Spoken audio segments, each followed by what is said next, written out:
fallen in love with myself, and I want someone to share it with me. Hi, hello. This is Phoenix, and welcome back to another episode of 20 something. I'm smiling really hard because consistency, this has been the first time. I'm sorry, I'm playing with my hair. This has been the first time in a long time that I've done two episodes consecutively, in 2 weeks. I don't know. What a week. What a March. What a year so far. There's just a lot going on, and I'm just very proud of myself that I've been able to do this 2 weeks in a row when I've been working more than ever before. But it's not what this is about. Listen, even though I'm consistent, I'm not organized. I'm organized everywhere else in my life, but not when it comes to this passion project, which is really starting to be not okay with me. I've already packed my lunch for tomorrow, ironed my clothes for the next 2 days, started semi-packing to go back home because this is my last week in Indiana. I'm not sure when I'm coming back, but it's starting to get a little bit, not sad, but I'm already starting to miss it.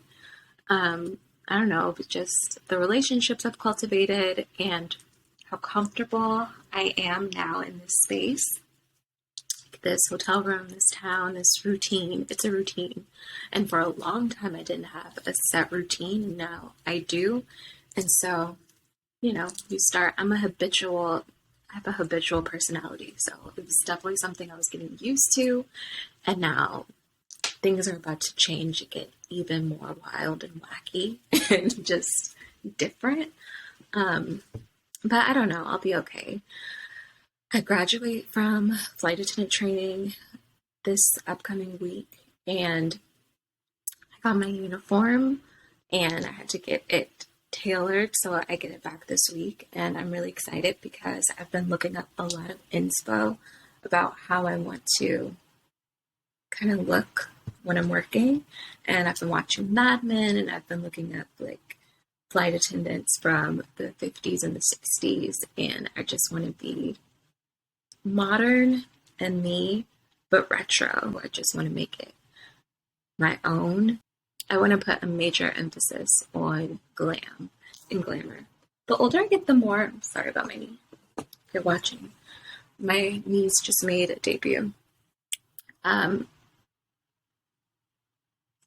older I get, the more I realize I'm really kind of obsessed with glamour and old Hollywood and just the effortless class and femininity is kind of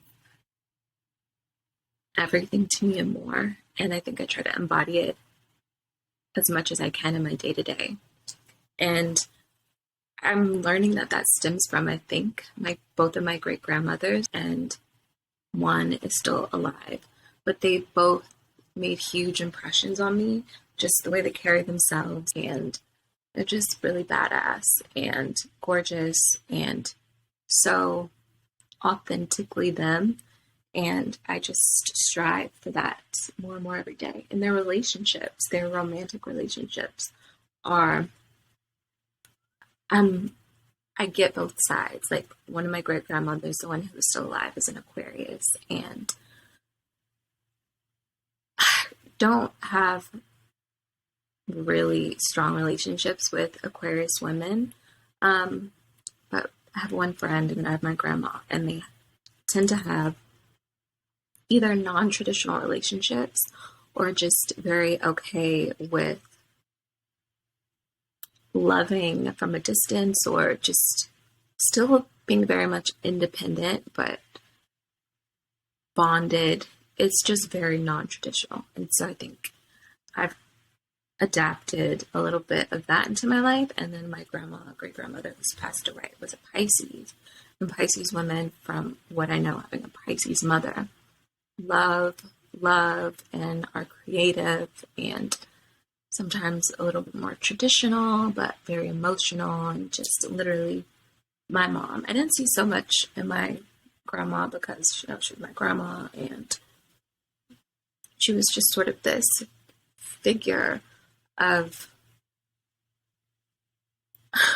so blasé of tradition. She was just, the recipes from scratch and the long marriage and the white picket fence and the 3 kids and the husband who was like my great grandfather was the epitome of what I believe a man to be and what I want in a man. Just like head honcho sort of vibes, but and played golf and, built the swimming pool in the backyard by himself. And I don't know, he's just like everything.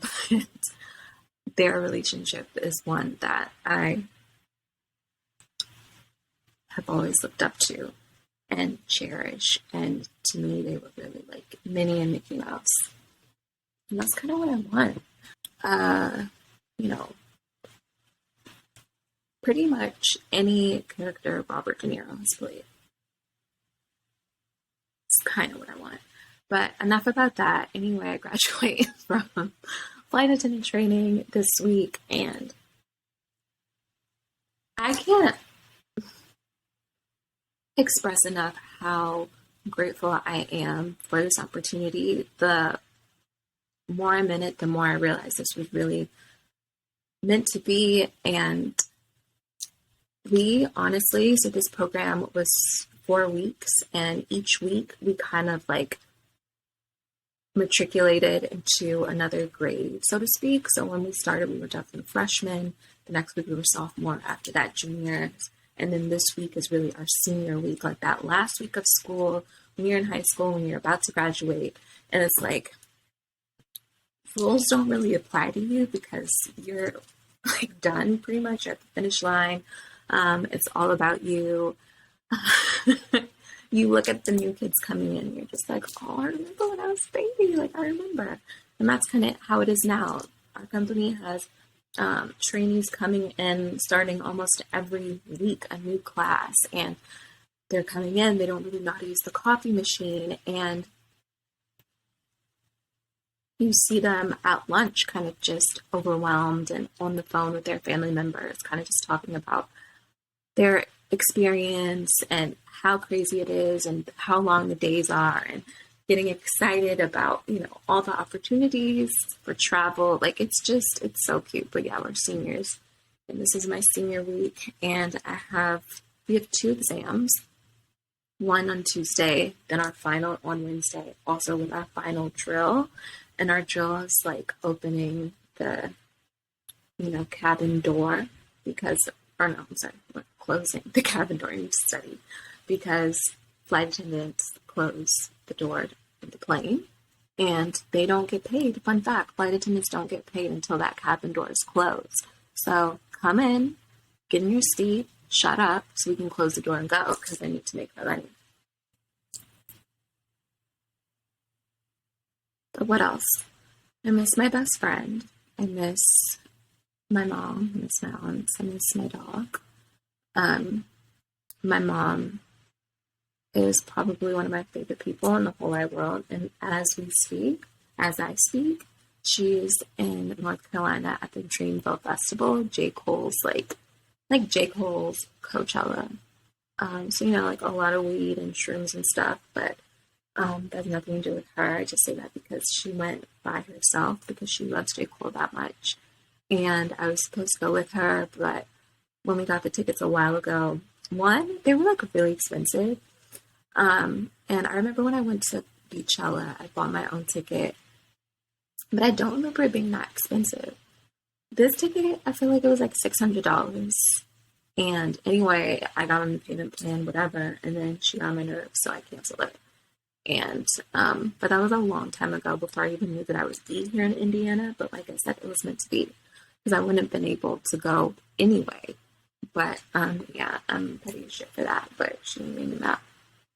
But yeah, can you imagine going to a festival alone? A festival that is catered more towards a younger audience, and still going and enjoying yourself and But like, she's honestly the dopest person that I know. Next on the agenda,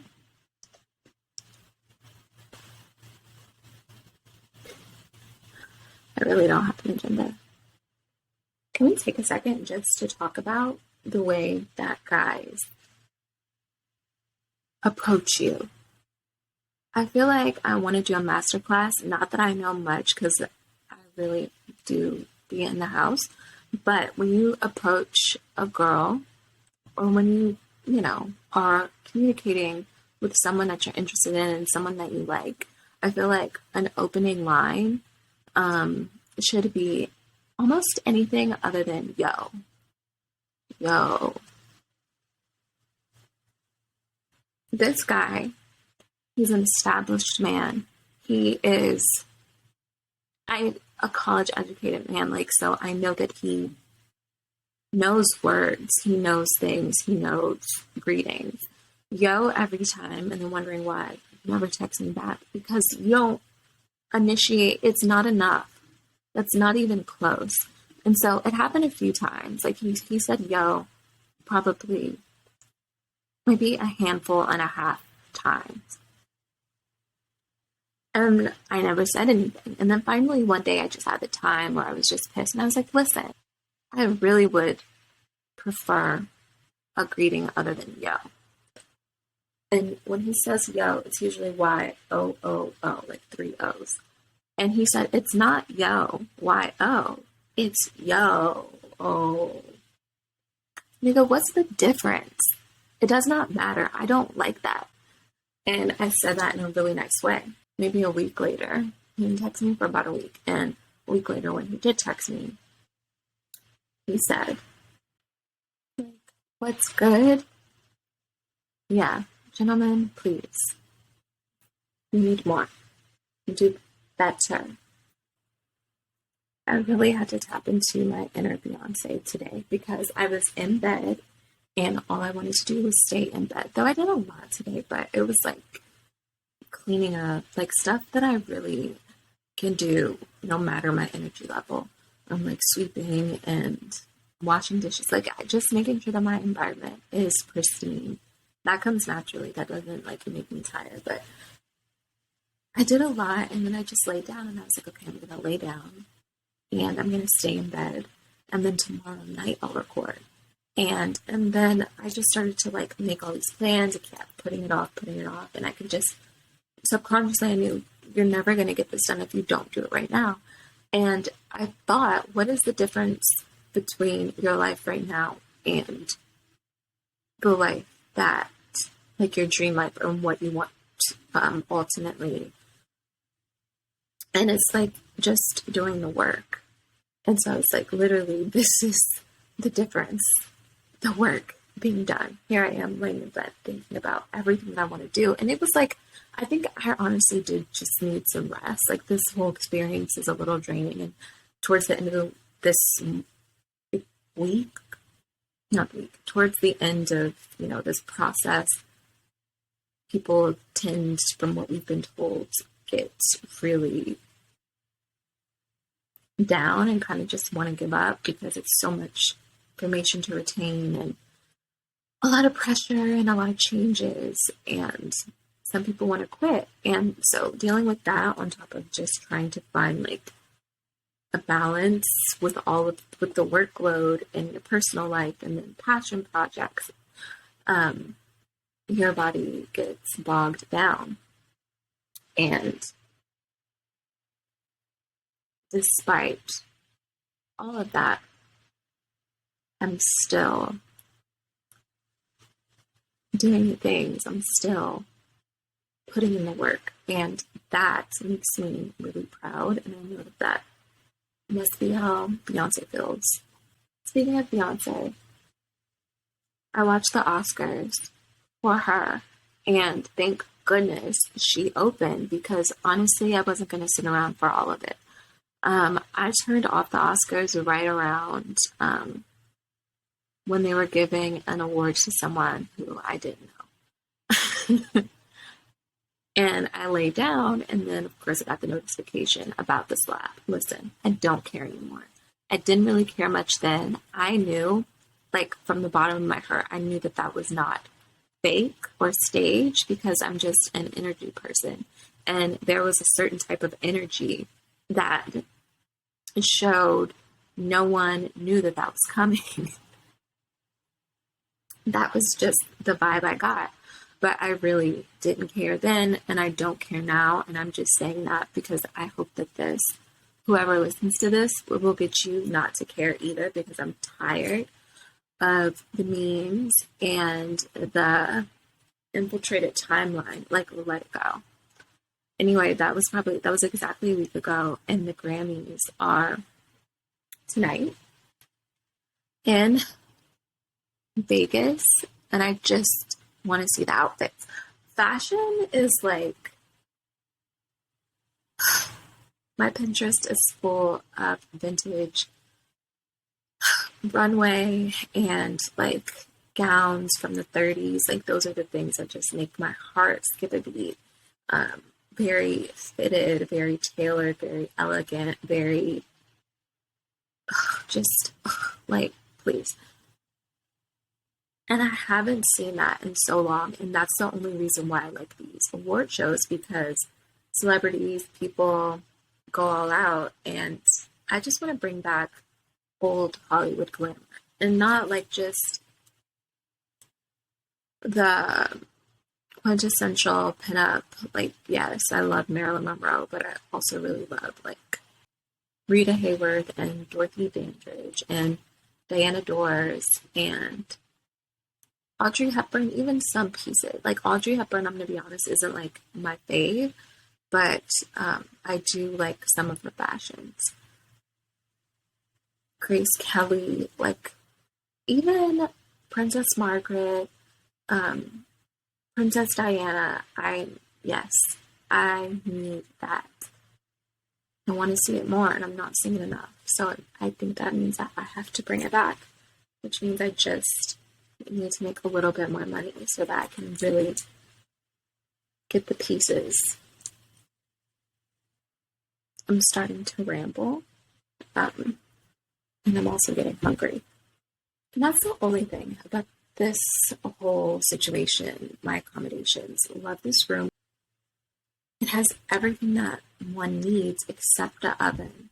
And it's really hard for me to eat or cook without an oven. Like, I can't make so much that I can't make. Well, and so I really do miss having like real big boy appliances, because this shit is whack. But because I'm limited in what I can make, I'm like kind of getting skinnier, but not really, because also it's much easier to eat processed foods because you don't have the same kitchen setup. But I remember I went to the bathroom last week, and there were girls in the stalls talking to one another. And I think last week I was a junior, they were deaf freshmen, and they were like, yeah, I just finished taking the test, but my stomach hurts. And girls like, why does your stomach hurt? She was like, I don't know, I think I'm just stressed out. I've lost 6 pounds since I've been here. I was like, you bitch. And I say all that, but once I finish recording, I'm going downstairs to the lobby and I'm buying some ice cream, because they have Haagen-Dazs. But yeah, I like to have random flows of consciousness. This is kind of like my virtual diary. I have to go because I also have to edit this, and I want to watch the Grammys, and I want to get ice cream, and I want to watch Finding Nemo, and I need to study. I need to call my best friend, and I also need to call my baby daddy. So there's that. Thank you so much for watching and tuning in. This is 20 something. My name is Phoenix. Enjoy your week. That kiss was a lot better than last week's.